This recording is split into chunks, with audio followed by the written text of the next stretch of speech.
to the Putting Your Business on the Map podcast. This is the podcast for land surveyors that own or want to own a small business. My name is Landon Blake. I am your podcast host. Let's dive right into today's episode.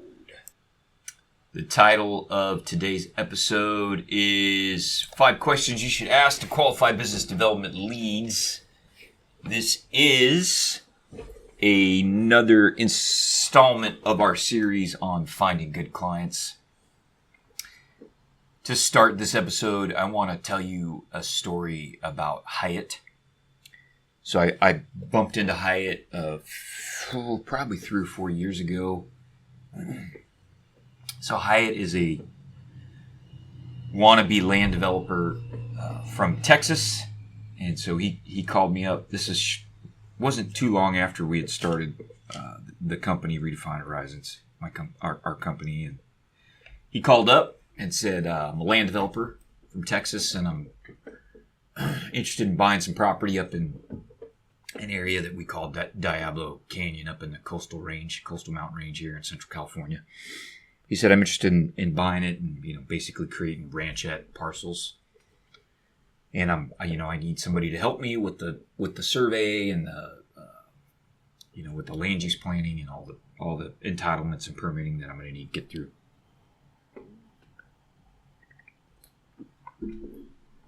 And so, of course, I was excited about that because, it was right in the middle of COVID-19 and we were starving to death and we needed the work, and this would have been a big project. It'd have been a great project to have. So I dove right in for Hyatt and, went and researched the zoning, and I think there was a specific plan there, and messed around a little bit with some preliminary lot layout calcs to give him an idea how many lots he could have. And I don't know how many hours I spent with him on the phone talking about, the road layout and where we might put the building pads. And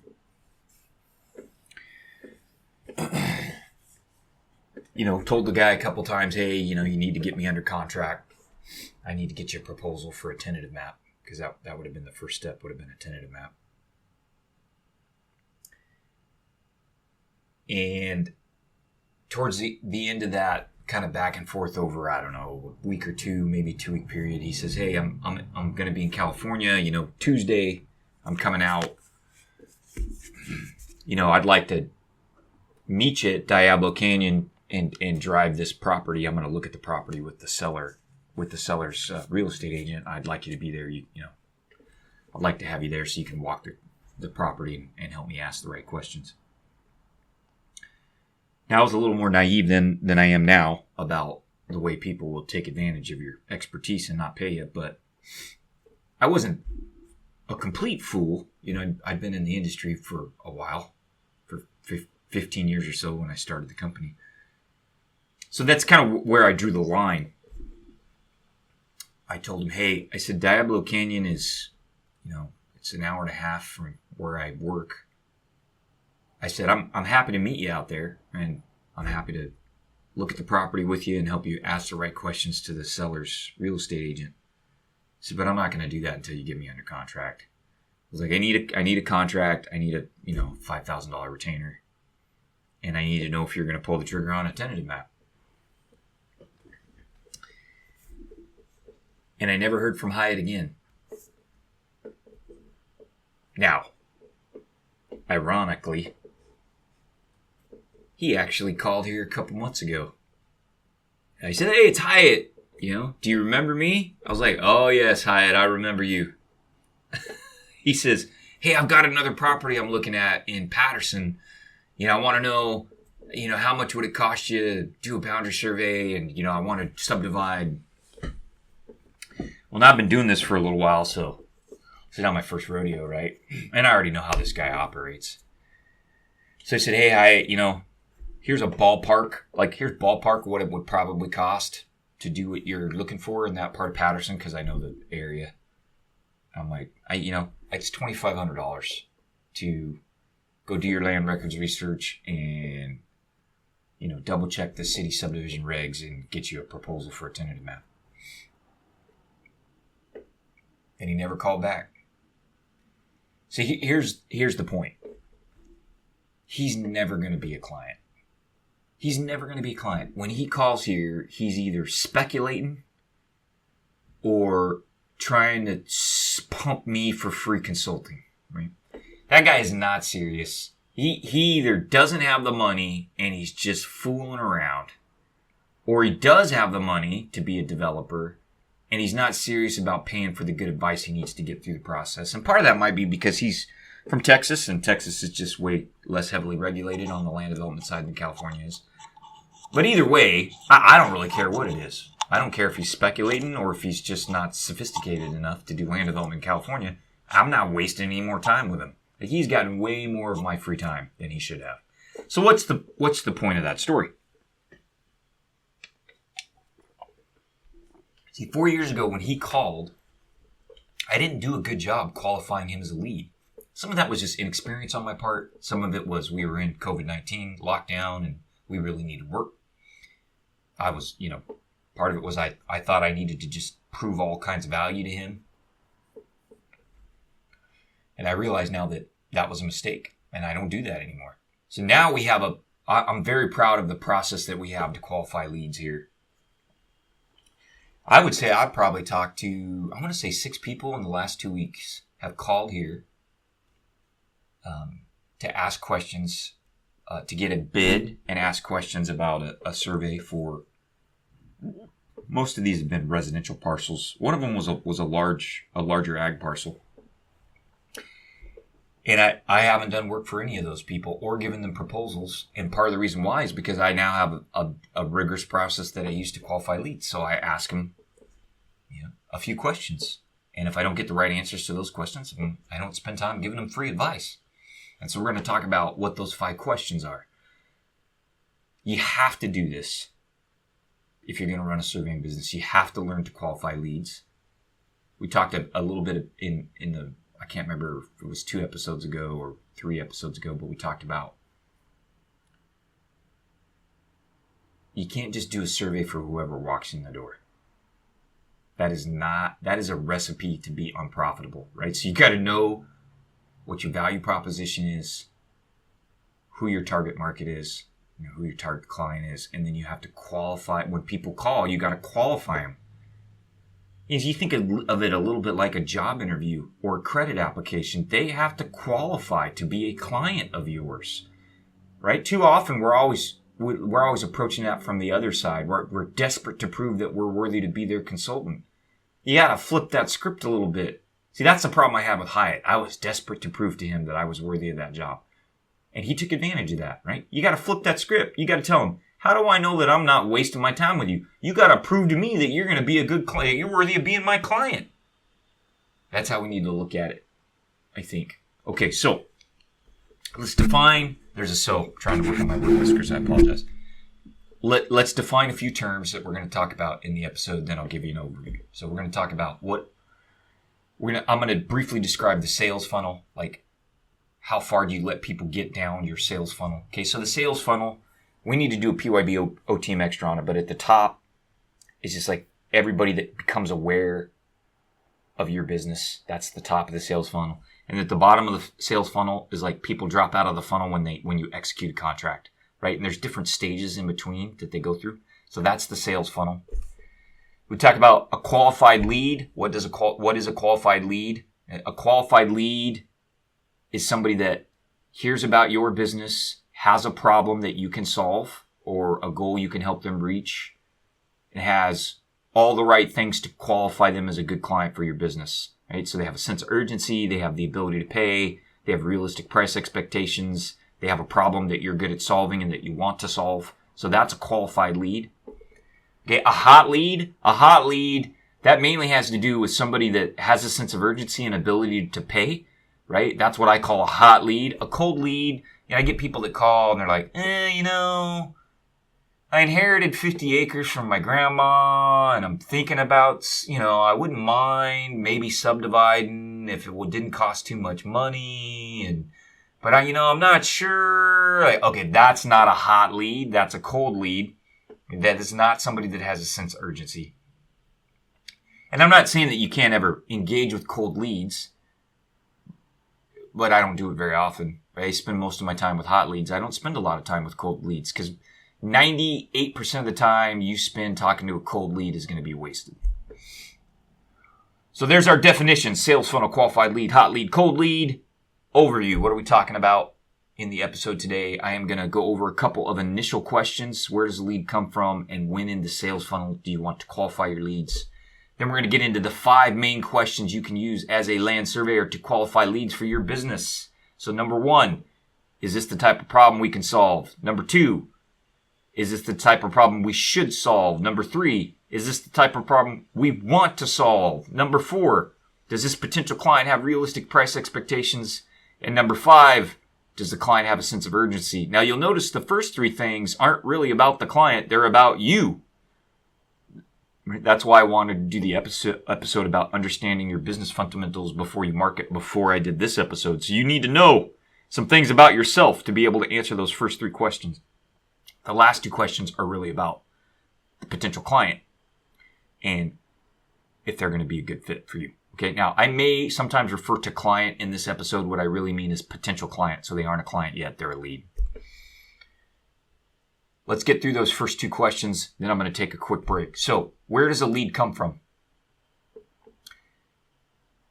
A lead typically should come from somebody that has a problem to solve or a goal to reach. We call that the job to be done. I've talked about that framework. I think it's from Christian Clayton or Clayton Christensen. I can't remember. It's the job to be done framework from Harvard Business School. So they've got something they need to do. And then number 2, they've somehow found you and think that you might be able to help them solve their problem.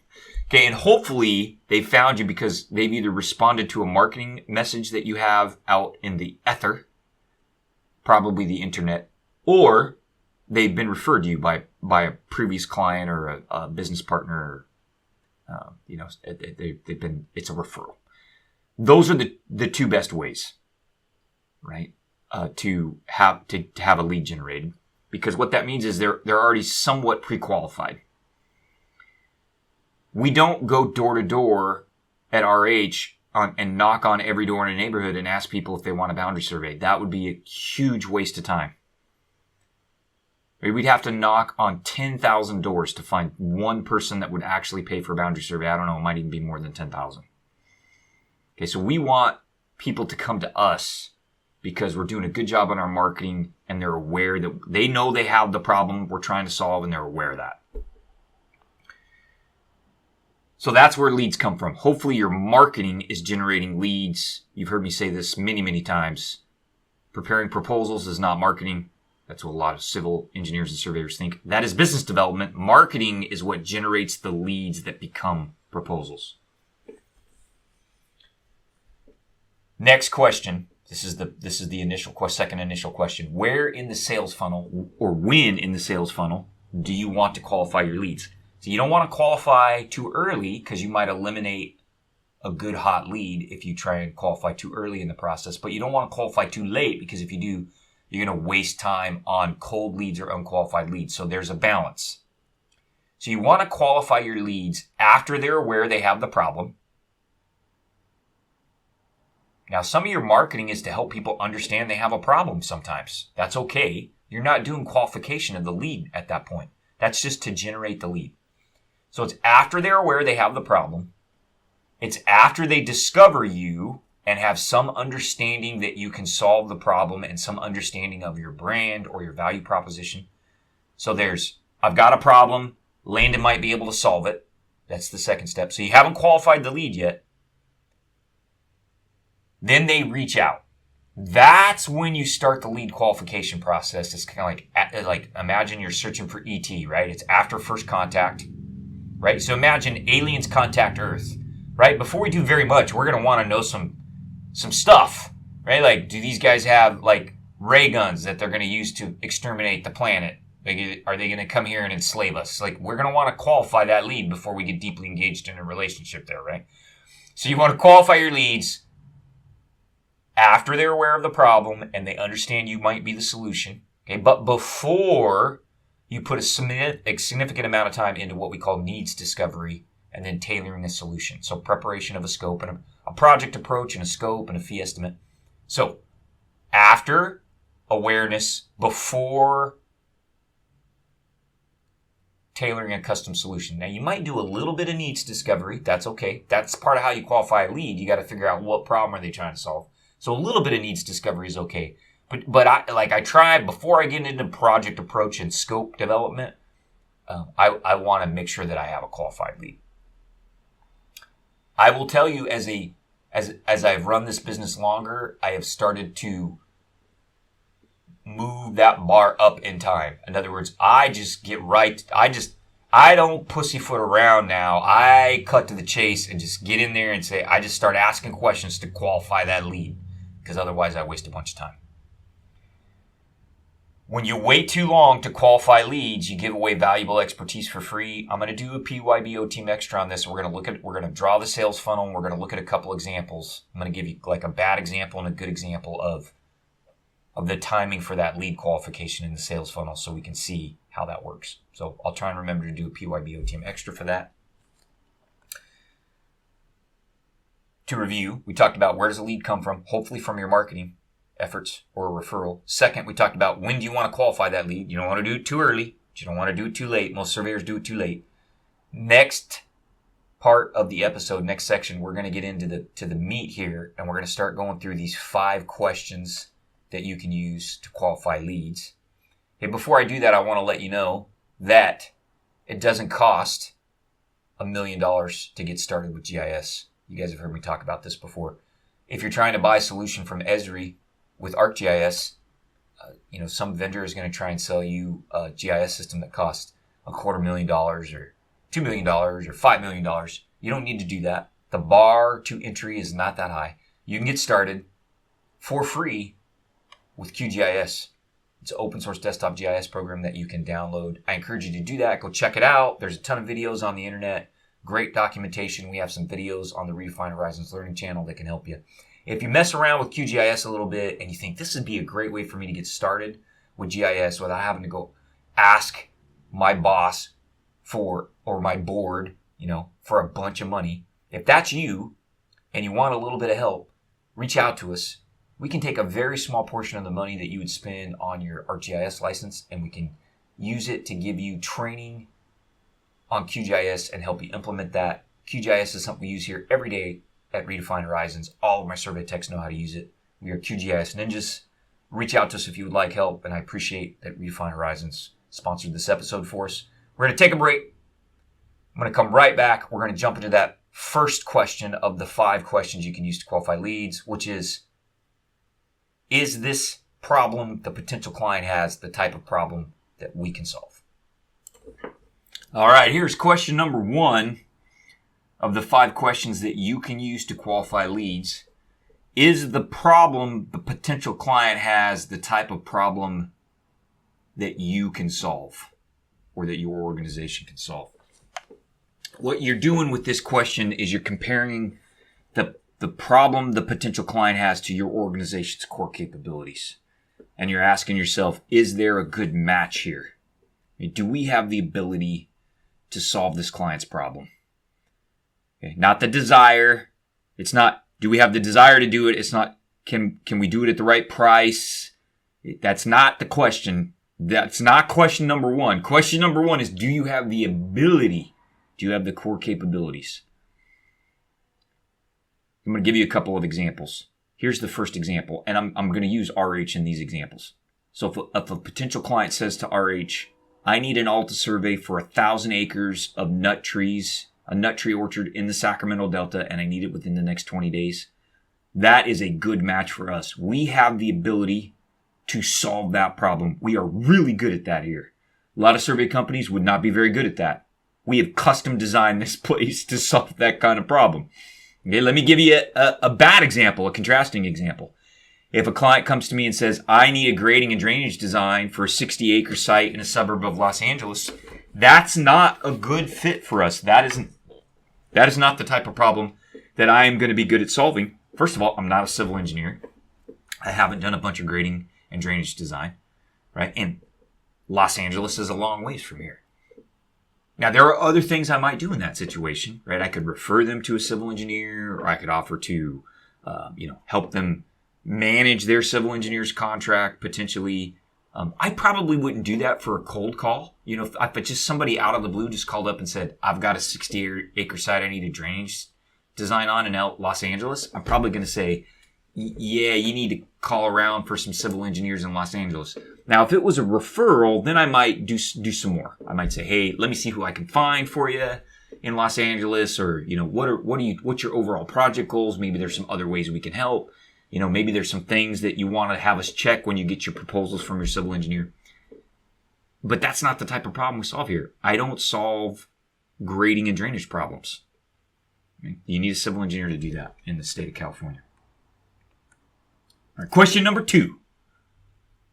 Second question you can use to qualify leads for your business. Is this the type of problem? Is the client's problem the type of problem you should solve, or that your organization should solve? So your team may have the capabilities, the core capabilities to solve the problem, but it may still be a bad idea to take that job or that particular client. So there might still, even though you have the ability, might not be a good fit. So in this question, what you're asking is, does the client, the potential client, and their problem align with your organization's value proposition and your way of doing business? I've talked about this a little bit before. Maybe we need to do PYBO Team Extra on it, but your core capabilities, that's not all there is to your business, right? You take your core capabilities and you bundle that as a service. And different organizations bundle those core capabilities in different ways, right? All land surveyors, in theory, have the ability to measure precisely on the surface of the earth. Like, in its essence, that's one of our key core like, you can't be a land surveyor and not have that core capability. That's essential. That's an essential core capability in ECC. But we all bundle that in different ways, see? So you have to ask yourself, should we be solving this problem for the client? If we have the ability, should we do it?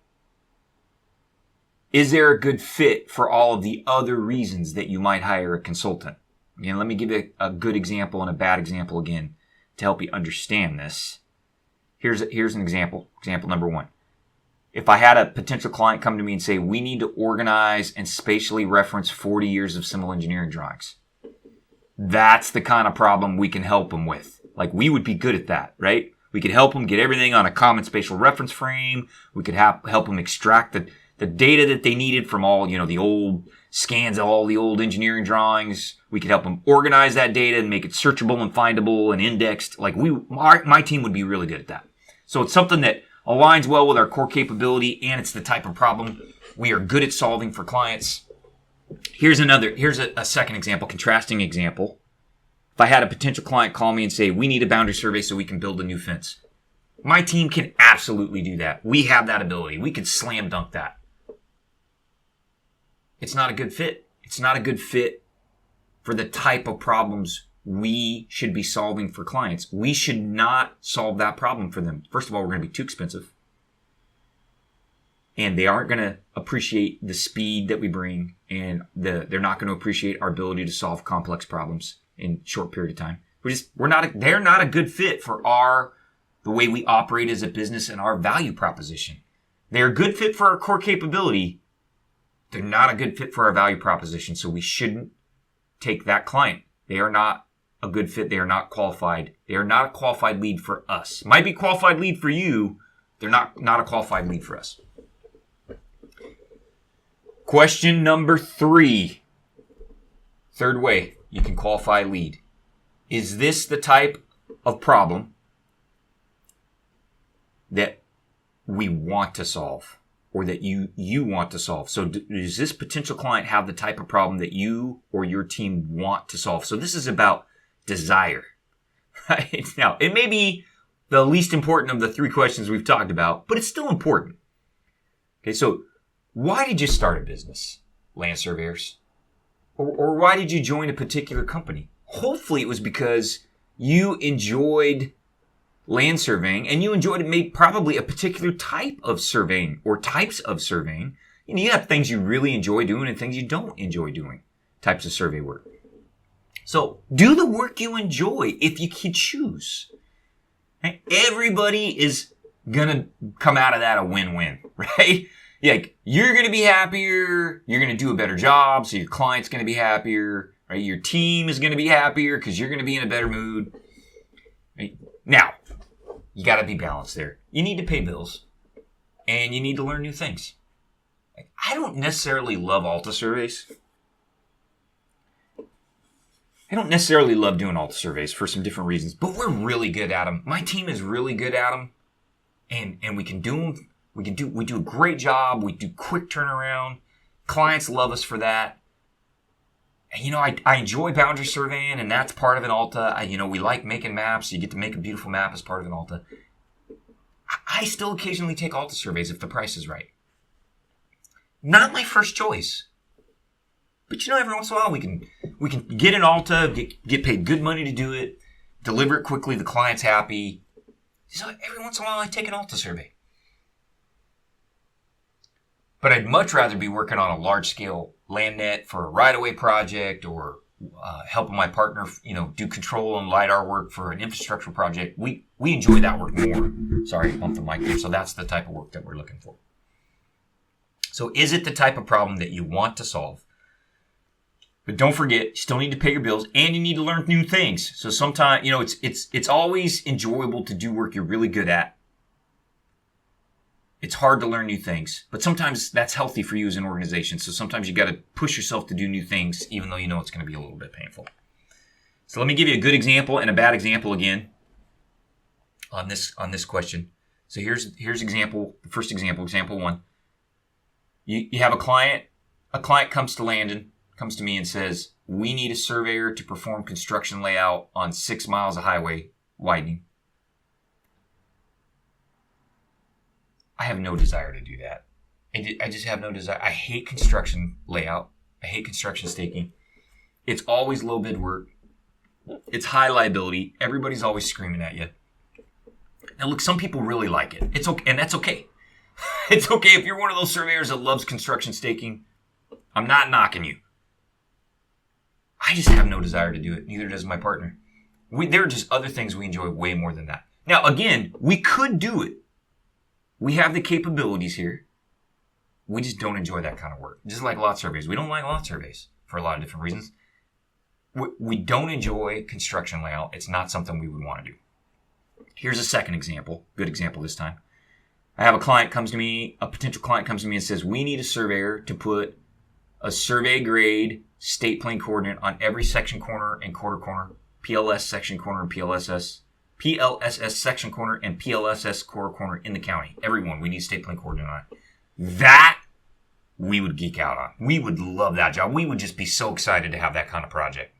We would just have a blast doing that. And it'd be hard work and be a logistical nightmare, and we would eat that up. We would love it.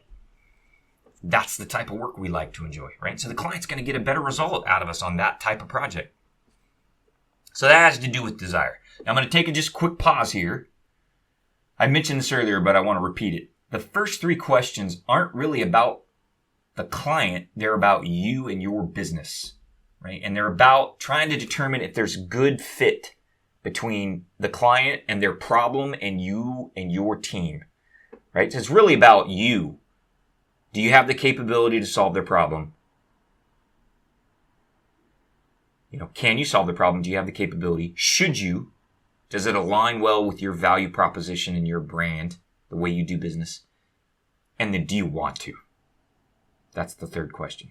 Okay, now we're going to switch gears a little bit. Question number 4. As the question 4 and question 5 in my list have everything to do with the client and not very much to do with you. Okay, so question number 4.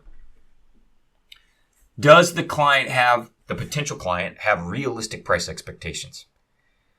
Why is that an important question? It's an important question because almost all potential clients underestimate the cost of a survey, of a good survey. It's not their fault. It's not their fault. We need to do PYBO Team Extra on why clients consistently underestimate the cost of our services. It is not the client's fault. It is our fault. We do not do a good job as surveyors explaining our value and explaining why things cost what they cost. And we cut corners as a profession all the time. So it's not the potential client's fault. It is absolutely our fault. But you got to deal with that reality. The other reason this is a really important question is a large mismatch in price expectations is just hard to overcome. If you've got a client whose real estate agent has told them a survey should only cost $500 and you're charging $5,000, that is going to be a really hard difference to reconcile. That is going to be almost impossible, right? Which is why it's so toxic when real estate agents tell people that a boundary survey should only cost $500. What that ultimately means is they're not going to get a boundary survey, or they're going to get a $500 survey and they're going to get exactly what they pay for, right? So you gotta, I've learned early on just to kick out a ballpark price range to just quickly identify this problem, right? I will tell you that this is the most frequent reason why we disqualify leads at our age. People call here with a crazy expectation of what stuff should cost. And I just know that is a recipe for losing money, so I don't spend a lot of time with those leads. I think I mentioned this. I had somebody call here with a boundary dispute a couple weeks ago, and when I told him, it was going to be somewhere in the $8,000 to $12,000 range because he was an older part of the community, and he was getting in a lawsuit with his neighbor. He said something like, well, I'm obviously in the wrong business. I should be a surveyor. That's exactly what I'm talking about. That is he just has an unrealistic price expectation. He thought it was $800. Like, yeah, no, bro, keep your day job. You have no idea what it takes to do a good boundary survey, right?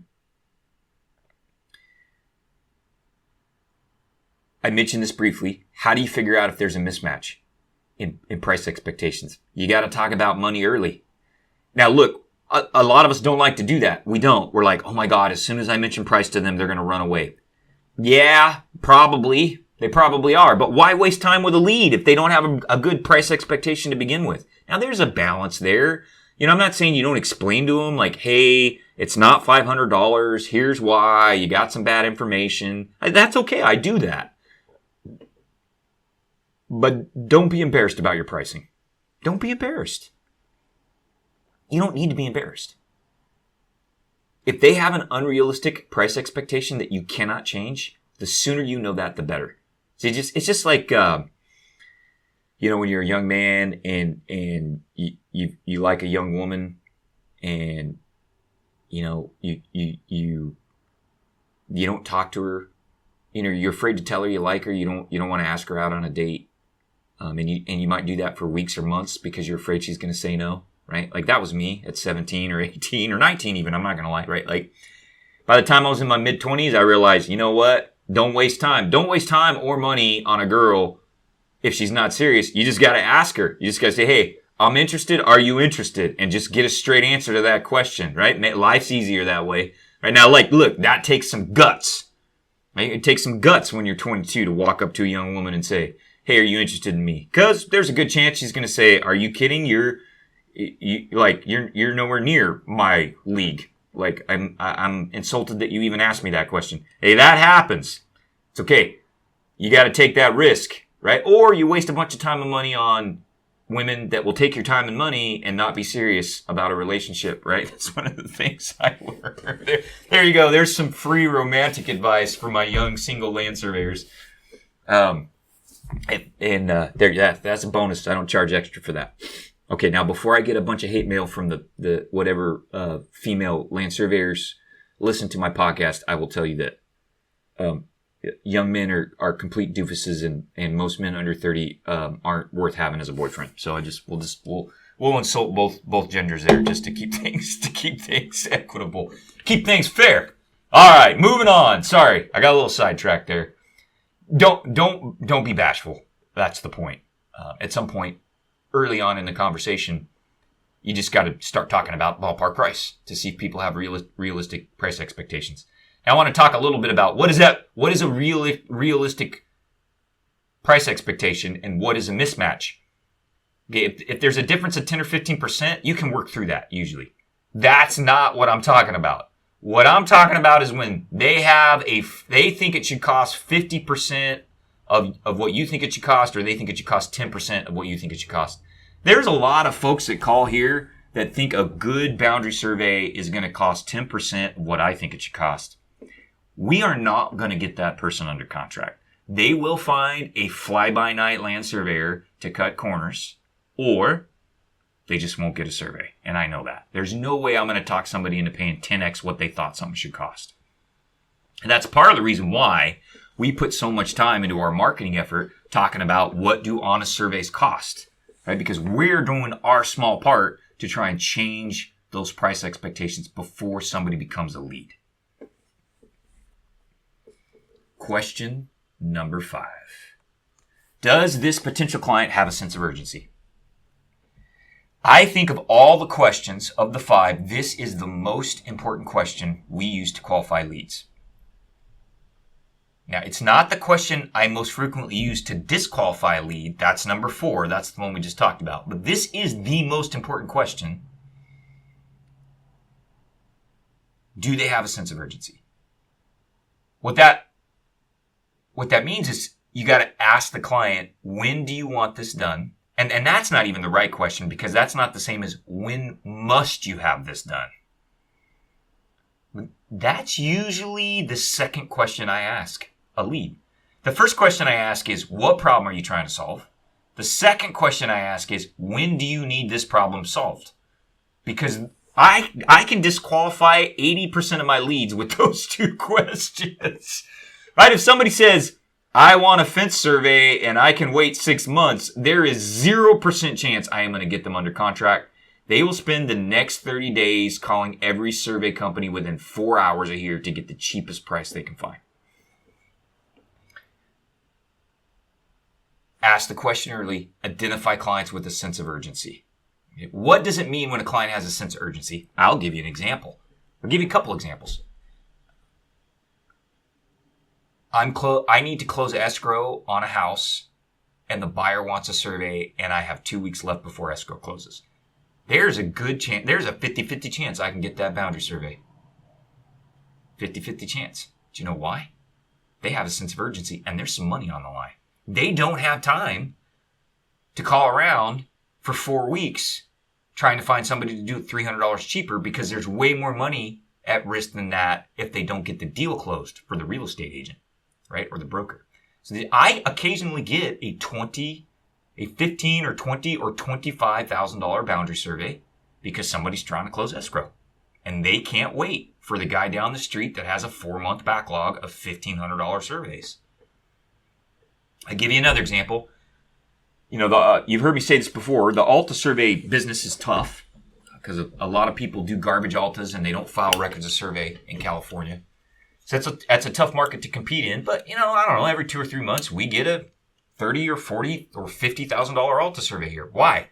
Because I'll turn them around in 10 business days or 15 business days. And every once in a while, I got somebody that can't wait, and they will put me under contract. They have a sense of urgency. Why is a sense of urgency so important in a potential client? I'm going to give you 5 reasons why you want to have clients with a sense of urgency. Number 1, those clients are willing to adjust their price expectations. Number 2, they're going to provide you the information that you need to get them a good proposal and a good project approach. Number 3, they're going to review that proposal and get a contract executed. They aren't going to let it sit on their desk. Number 4, they're going to give you what you need to get the survey performed, for example, site access or a title report or a vesting deed. And finally, number 5, if you structure your contract right, those people are going to get you paid. Think about all the problems you eliminate by having a client with a sense of urgency. A ton of the problems you have with a typical client you can eliminate by having a motivated client with a sense of urgency. That's why it's so important. We can talk a little bit more about how we use this sense of urgency to sell an honest but profitable boundary survey. Maybe we'll do that in the PYB OTM Extra. I touched on it a little bit. All right, we're going to review the 5 questions here. 5 questions you can use to qualify leads, potential clients at your surveying business. Number 1, is this the type of problem? Is the potential client's problem the type of problem we can solve? Number 2, is the client's potential client's problem the type of problem we should solve? Number 3, is a potential client's type of problem the problem we want to solve? Number 4, does the client have realistic price expectations? Number 5, does the client have a sense of urgency? Now I've equipped you to qualify leads. I'm going to finish up this episode with a story. I may have told it once or twice on the podcast, but I'm going to tell it again because it's such a good example. I'm going to tell you a little bit about when the Blake family had to replace their air conditioning unit at 3938 Kimball Lane. This was 2 years ago, I think, maybe 3. Our air conditioner went out. I got like 2 or 3 times as much life out of my air conditioner unit as I was supposed to because I take good care of it. I took good care of it, but it finally bit the dust. I don't know why, but for some reason I was under the impression that I could get a new air conditioning system for about $2,000 or $2,500. That's just what I figured it cost. I don't know why I thought that, but I had that in my back of my brain somewhere. That is not what an air conditioning unit costs for a single family home, by the way, if you don't know that. So I called the company that typically serviced my air conditioning unit, and they said, I told them what was going on, and they're like, yeah, you need a new AC. And they said, that'll be $10,000. And I had a heart attack. I was like, $10,000? They're like, yeah. Well, and I didn't have $10,000. I was like, man. I was like, I don't have $10,000. They're like, sorry, that's what it costs. And I was like, all right. So I thought to myself, like, are they trying to screw me over? So I called 2 more places just to find out, right? And I don't normally do that. I don't normally shop around like that. But my air conditioning company was a little bit kind of gruff with me. Like they didn't explain. They were just kind of like, yeah, that's what it costs. If you don't like it, too bad. Now, part of the reason they handled me that way is because it was June and everybody's air conditioning unit was going out and they didn't have time to deal with me. And I understand that. So I finally got somebody that was like, hey, I got referred to somebody that ran an HVAC company and I talked to the owner and he's like, yep, I know this is more than you thought. He just told me, he's like, look, you don't understand. The unit itself is going to be $6,500 or $7,500, and he sent me some pricing information. He's like, "Hey, here's the unit I would recommend." He's like, first of all, the unit that you had was undersized for your house. He's like, you need to upgrade to a slightly larger unit. He's like, this is a good brand that's going to last you 25 years. He's like, that's a $8,000 unit, and it's going to cost me $2,000 to get it installed and wired in and all that stuff. And I was like, yeah, all right, this makes sense to me, right? I could see it. So my wife and I baked our brains out for 2 months while we saved money. I don't know how we scraped it together, but I scraped together the money I needed, and I hired that guy, and he put in a new AC for me, and I spent $10,000. What do we learn from that story? Look, I had unrealistic price expectations by a factor of 4. But I also had a sense of urgency because I couldn't sleep at night. And I had a menopausal Latina wife that was having hot flashes when it was 95 degrees in my living room. Like, you want to talk about a potential client with a sense of urgency, that was Landon Blake in June 2 years ago. So guess what I did? I adjusted my price expectations. I understood that it was peak season and that meant I wasn't going to get a coupon deal. It was peak season for the HVAC companies. And I had a business that was willing to take a little bit of time to me to explain why it cost what it cost. See, that was an opportunity the first company missed. My preference was to work with the first company because they had been servicing my AC unit, but they missed that opportunity. I got a guy. He didn't spend a lot of time with me. He spent 15 or 20 minutes with me. Like, he spent 20 minutes with me and got a contract that was worth $2,000 or $3,000. So it's probably a good trade for him. And I paid the 10 grand. Lots of lessons there about how to qualify a lead. To wrap up, let's just talk briefly about why is qualifying leads so important for a small business. Spending time with unqualified leads, if you're a small business owner, is probably your number one time waster. I don't know that there's anything else you do that wastes more time than this. It certainly was what I wasted the most time with when I started my business.